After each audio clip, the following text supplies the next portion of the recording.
하지만 이런 스트레스 반응이 너무 자주 지속되면 어떻게 될까요? 뇌가 쉴 틈이 없는 거죠. 이런 상황에서 편도체는 끊임없이 위험하다고 착각을 합니다. 이것을 이성적으로 판단하고 감정을 조절하는 전주현두엽의 신경 활동은 점차적으로 둔화됩니다. 결국 세로토닌, 도파민 같은 물질을 부족하게 만들어서 우울증, 공황장애, 범불안 장애 같은 불안 장애로 이어질 가능성도 높아집니다. 안녕하세요. 30년차 정신과 전문의 유상호 원장입니다. 오늘은 만병의 근원인 스트레스에 대해서 다뤄보려고 합니다.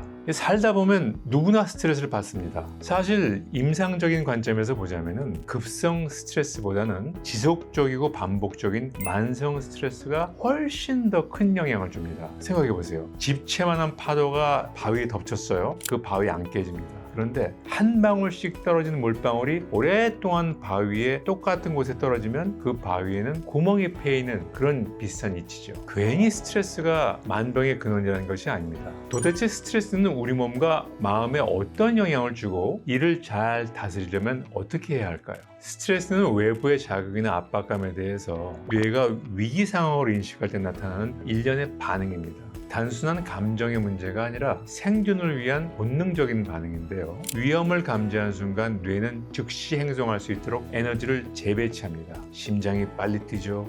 그래서 혈압을 올려서 산소와 영양분을 더 빨리 근육으로 보내요. 산소 흡수를 빠르게 늘리기 위해서 호흡이 빨라집니다. 이렇게 해서 근육에 필요한 산소와 포도당을 한순간에 공급할 수 있도록 합니다. 즉 언제 움직여도 빠르게 움직일 수 있도록 준비를 하는 거죠. 실제 위험이 있다면 이런 반응은 분명히 도움이 되죠. 하지만 이런 스트레스 반응이 너무 자주 지속되면 어떻게 될까요? 뇌가 쉴 틈이 없는 거죠. 이런 상황에서 편도체는 끊임없이 위험하다고 착각을 합니다. 그래서 시상하부와 부신이 쉬지도 않고 코티솔과 같은 호르몬들을 계속 분비하게 되는 거죠. 몸과 마음이 쉬어야 할 때도 계속 긴장을 하면서 살아가는 겁니다. 이런 긴장 상태가 계속되면 우리 신경계와 몸 전체가 서서히 과열되기 시작합니다.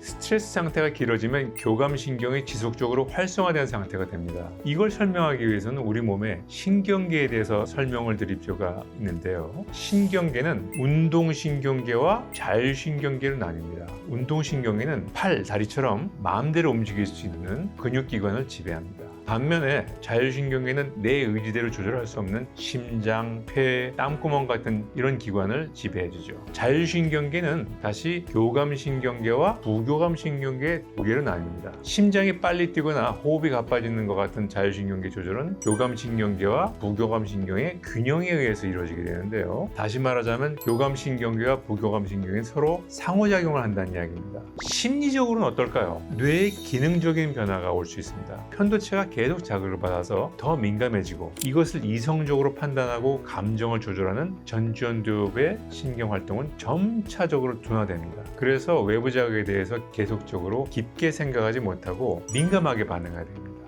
결국 세로토닌, 도파민 같은 물질을 부족하게 만들어서 우울증, 공황장애, 범불안 장애 같은 불안 장애로 이어질 가능성도 높아집니다.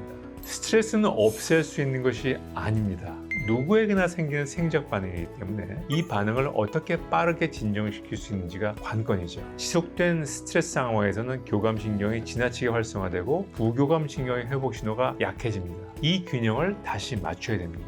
호흡 훈련은 가장 간단하면서도 강력한 조절 도구입니다. 긴장을 느낄 때는 들숨보다 날숨을 길게 쉬면 부교감 신경이 활성화되면서 심박수와 혈압이 서서히 내려갑니다. 그리고 생활 리듬을 일정하게 가져가는 것 또한 중요한데요. 특히 규칙적인 수면을 위해서는 기상 시간을 일정하게 유지하는 것이 가장 중요합니다. 이런 식으로 생활 리듬을 회복하면 필요한 휴식을 충분히 취할 수 있기 때문에 몸이 점차 긴장을 풀고 부교감 신경이 활성화되면서 안정을 되찾을 수 있습니다. 마지막으로 신체 활동을 하는 겁니다. 가벼운 유산소 운동은 코티솔 수치를 자연스럽게 낮춰줍니다. 그리고 엔돌핀과 세로토닌 같은 안정 물질이 원활하게 분비될 수 있도록 돕기 때문입니다. 운동은 체력 관리는 물론 신경계에 과열을 시키는데도 큰 도움을 줄 수 있죠. 결국 잘 자고 잘 먹고 스트레스를 조절해서 건강을 회복하는 가장 중요한 길입니다. 하지만 만약에 잠을 아무리 자도 계속 피곤하고 사소한 일에도 긴장이 올라가서 그것이 풀리지 않는다면 이미 신경계의 균형이 무너졌을 가능성이 높습니다. 이런 경우에는 적절한 의학적인 도움을 받으시는 것이 필요합니다. 스트레스는 뇌가 보내는 명백한 생리적 신호입니다. 물론 스트레스를 완전히 없애는 것은 불가능합니다. 하지만 그 흐름을 이해하고 다시 안정 신호를 회복하도록 돕는 것은 가능합니다. 혹시라도 이런 조절이 너무 어렵고 너무 오랜 기간 동안 스트레스 때문에 고통을 받고 있다면 그때는 전문가의 도움을 받으십시오.